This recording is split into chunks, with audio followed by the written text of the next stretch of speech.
We're ready for chapter 15 and 16 in Among the Hidden by Margaret Haddix. Luke sat up, checking his arm to make sure she hadn't broken anything. "You're lying," the girl said, but she made no effort to tackle him again. She crouched, looking puzzled for a few moments. Then she grinned. "I got it. You're another one. Great code word. I'll have to think about using that for the rally." Now it was Luke's turn to squint in confusion. The girl giggled. "I mean, you're another shadow child, right?" Shadow? Luke wondered why his brain seemed to be slowing down. Was it just because she seemed several miles ahead of him? "That's not the term you use," she asked. "I thought shadow child was universal." "But you know, an illegal someone whose parents broke the population law 3901, a third. Luke couldn't bring himself to confess. He'd broken so many taboos today. Leaving the house, standing in the open yard, talking to a stranger. Why did one more violation matter? "You can say it," the girl coaxed. "I'm a third child. Why should there be anything wrong with that?"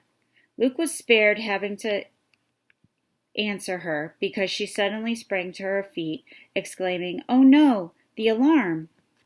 She raced down the hall and around the corner. Luke followed to find her jerking open a closet door, then punching buttons on a panel of colored lights. Too late. Drat! She ran to the phone. Luke followed breathlessly. She dialed. Luke watched in amazement. He never talked on the phone. His parents told him the government could trace calls, could tell if a voice on a phone was from a person who was allowed to exist or not. "Dad," she made a face. I know. Call the security company and get them to cancel the alarm, okay?" Pause. "And might I remind you that the penalty for harboring a shadow child is $5 million or execution, depending on the mood of the judge." She rolled her eyes at Luke while she listened to what seemed to be a long answer. "Oh, you know, these things happen." Another pause. Yeah. "Love you too, Dad. Thanks." She hung up. Luke wondered if he should run back to his house immediately, before the population police really did show up. "They can find you now," Luke said. "Just from the phone." The girl laughed. "They say, but everybody knows the government's not that competent." Luke started inching toward the back door, just in case. "But there really was an alarm?" he asked. "And you have security guards?" "Sure, doesn't everyone?" The girl took another look at Luke. Oh, maybe not. She winced apologetically as soon as she had said that. Luke decided to ignore the insult. "Do the security guards know you're here?" "Of course not," the girl said. "If they came, I'd have to hide. Personally, I think my family just has the alarm system to make sure I stay in the house. They don't know I can disable it, but," she gave him an evil grin, "I set it off sometimes just for fun." That's fun?" Luke asked. He thought another third child would understand him, be just like him. This girl sure wasn't. "Aren't you scared the guards might find you?" "Not really," the girl shrugged. "And see, doing it on purpose every now and then helped us today. My dad didn't really even ask why the system needed to be stopped. He just thought it was me making trouble again." In a twisted way, she kind of made sense, but trying to figure everything out made Luke's head hurt. He glanced toward the door. If he could just get safely home, he'd never complain about being bored again. Here he felt as baffled as Alice in Wonderland from one of the old books in the attic, or he remembered something he'd read in a nature book. Maybe he was like the prey of a snake that hypnotized the victims before it ate them. He didn't think the girl would hurt him, but she might keep him confused and fascinated until the population police or the security guards or someone else arrived. "Am I scaring you?" she asked. "Shadow kids can be so jumpy." "You're safe, you know. How about if we start over?" "Would you care for a seat? What's your name anyway?" Luke told her. "Nice to meet you," the girl said, shaking her hand in the way that made him feel like she was making fun of him. There she led him to sit down on a couch in a room he'd first entered. She perched beside him.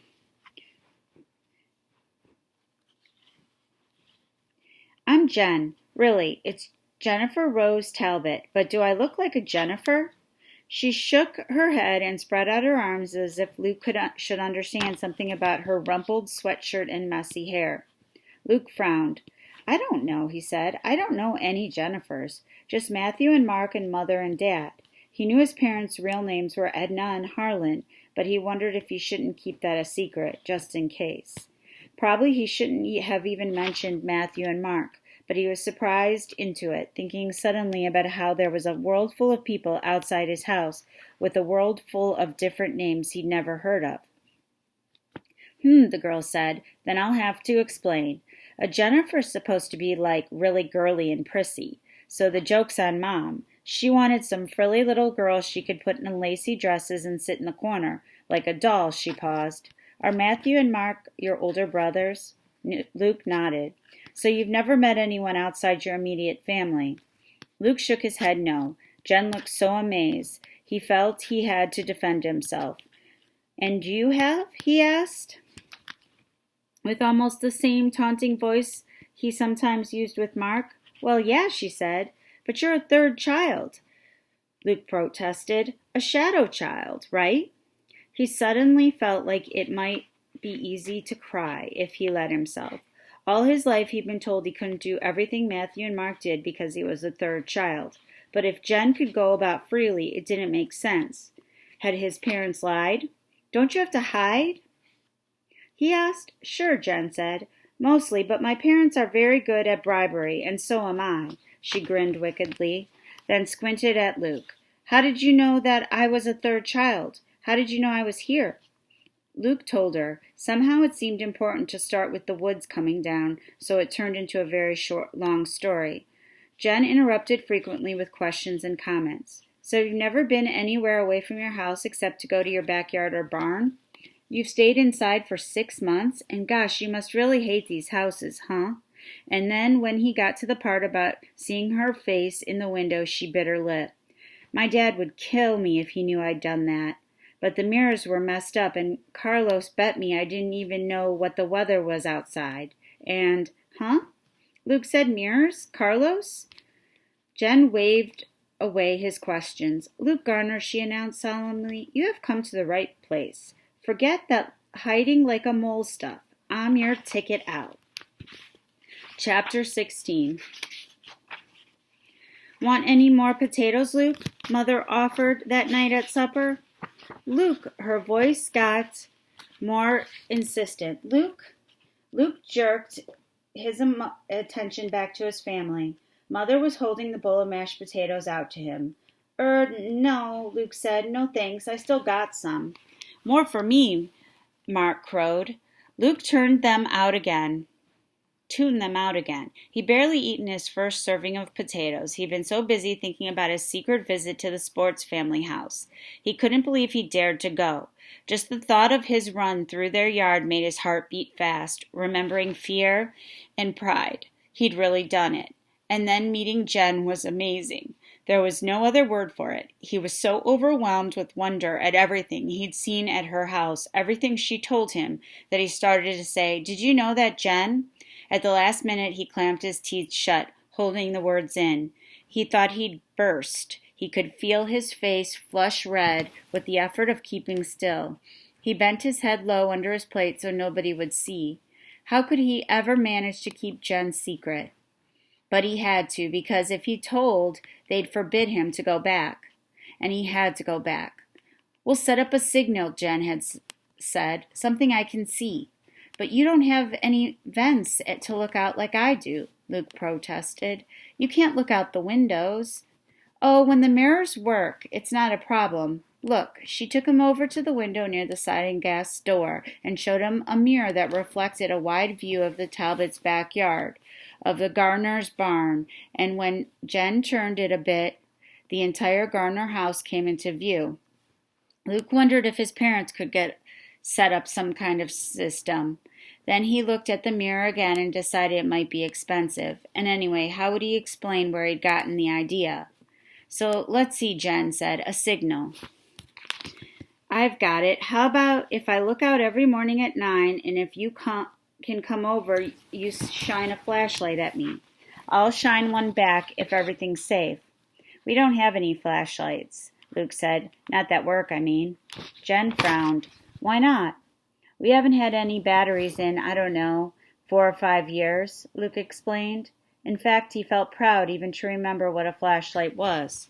Okay, Jen said. No flashlights, no computer. Okay, we have a computer, Luke said.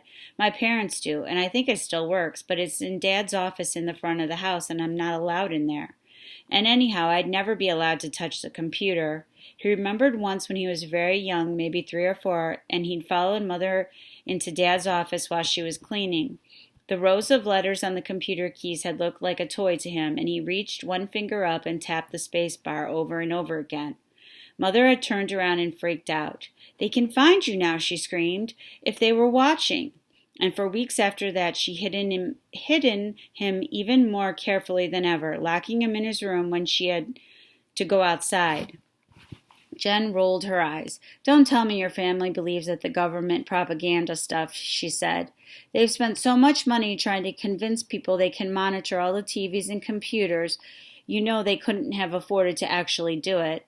I've been using our computer since I was 3 and watching TV too, and they've never caught me. How about a candle? What? It took Luke a minute to realize she was talking about the signal again. The candles. They're all in the kitchen, and I'm not allowed. Jen mimicked the words as he said that, to go in there. They've got you on an awfully short leash, don't they? She asked. No, I mean, yes, they're just trying to protect me. Jen shook her head. Yeah, I've heard that one. Ever hear of disobeying? Luke said defensively. I'm here, aren't I? Jen laughed. Got me. But listen, if you can't do candles or a flashlight, how about just turning on a light that I can see? Luke was quicker this time, figuring out that she was still talking about the signal. The one by the back door, Luke said. You can't miss it. He wasn't allowed to turn that on either, but he didn't dare say not allowed again. Now Luke toyed with his mashed potatoes. His entire conversation with Jen had been like that. She mocked, he defended, but she always got her way. Of course he defended her to himself. She knew and had seen so much more than him. After he'd finished his story on the couch, she told him hers. First, she said defiantly, my parents had me on purpose, 13 years ago. Mom always had Bull and Braun from her first marriage. Your brothers? Luke asked. Yeah, Bulletin and Brownlee. Really, but what kind of names are those for knuckleheads like them? Mom was going through some snobbish upper-class phase with her husband number 1. She had more than one husband, Luke asked. He didn't know that was possible. Sure, Jen said. Dad, who's really my stepdad, is number 3. Luke found this so confusing he just kept his mouth shut. Anyhow, Jen said, Mom was dying to have a little girl, so when she and her husband number 2 got together, she went and paid some doctors lots of money so she could get pregnant. What if you'd been a boy? Luke asked. Oh, they got in on the beginning of the gender selection experiments. Luke must have given Jen a particularly blank look because she explained. That means they made sure I was a girl. Doctors can do that, you know, but the government outlawed the procedure because they were afraid it'd throw the population even more out of whack. I'm sure my parents paid a lot for it. Were your mom and dad trying for a girl? Luke thought about it. He remembered Mother saying she wanted 4 boys, but she would have wanted a girl even more. Someone like Mother. He couldn't really picture a girl in his house. They weren't trying for anything, he said. I was a surprise. Luck. Jen nodded. I didn't think they paid for you, she said. Then she put her hand over her mouth. That sounded really terrible, didn't it? I didn't mean anything by it. It's just, you're the first person I met who wasn't a baron. How do you know I'm not? Luke asked stiffly. Well, Jen waved her hand in a way that made Luke even more aware of the contrast between his ragged flannel shirt and patched jeans and Jen's perfect house. Look, don't be mad. It doesn't matter. Or maybe it does, but I think it's cool that you're not a baron. You can help me even more. Help? Luke asked. With the rally, Jen said. She bit her lip. Should I? There's no way you could be an infiltrator, is there? Can I trust you? Of course you can, Luke said. He felt insulted again. Jen leaned her head back and stared at the ceiling as if an answer were written there. Then she looked back at Luke. I'm sorry, I'm botching this. I'm not used to really talking, just on the net. Look, I trust you, but I'm not the only one involved. So let's wait, okay? Okay, Luke said, but he couldn't help sounding injured. Jen leaned over and gave his shoulders a quick shake. Oh, don't say it like that. Say, okay, Jen, I respect your judgment. Or, okay, Jen, whatever you think is best. She giggled. That's what Dad tells me I should say when I disagree with him. Can you believe it? Lawyers. Luke was glad the subject had changed. Your dad's a lawyer? He asked. Jen rolled her eyes. Yeah, my mom's husbands have been. Strange taste, huh? Number 1 was an environmental lawyer, of all things. Number 2 was corporate. That's how they had enough money to get me. And number 3, Dad is with the government. High up, I might add. But if you're an illegal, Luke hadn't thought he could get any more confused. Jen laughed. Haven't you heard? Government leaders are the worst for breaking laws. How do you think we got this house? How do you think I got internet access? How do you think we live? I don't know, Luke said, fully honest. I don't think I know much of anything. Jen patted his head as if he were a little kid or a dog. That's okay, she said. You'll learn. It wasn't long after that Luke said he had to leave because he was afraid Dad or Matthew or Mark might come in for lunch a little early. He dreaded the trip back. Jen walked him to the door, chattering the whole way. I'll fix the screen and deal with the security system so no one will ever know you were here, she said. And, oh, no. Luke followed her gaze. She stared at 3 pinpoints of blood on the carpet. I'm sorry, Luke said. That must be from when I scraped my hand. I'll clean it up. There's still time. Secretly, he was glad of the delay. No, no, no, Jen said impatiently. I don't care about the carpet. It's just Mom and Dad will know, and when they see I don't have any cuts. And then, just before Luke even knew what she was doing, she thrust her hand through the torn part of the screen. The jagged edge didn't cut immediately, so she held the screen with her right hand and raked it across her left. When she pulled back, Luke saw a gash even deeper than his. Jen squeezed out a few drops of blood and let them fall on the carpet. There, she said. Stunned, Luke backed out the door. Come back soon, farmer boy, Jen said. Luke turned and ran, blindly, not even slowing down to creep alongside the barn. He went straight to the back door of the house, yanked it open, and let it bang shut behind him. Now, sitting at supper, he felt his heart pounding again, as if he thought of how dangerous that had been. Why hadn't he looked first? Why hadn't he crawled? He poked his fork into his potatoes, now gone cold and congealed. He watched Mother gathering up dirty dishes while Dad, Matthew, and Mark leaned back in their chairs. Talking of grain yields, Jen had scared him. That was why. Seeing her cut her hand had terrified him. How could she do something like that for him when they just met?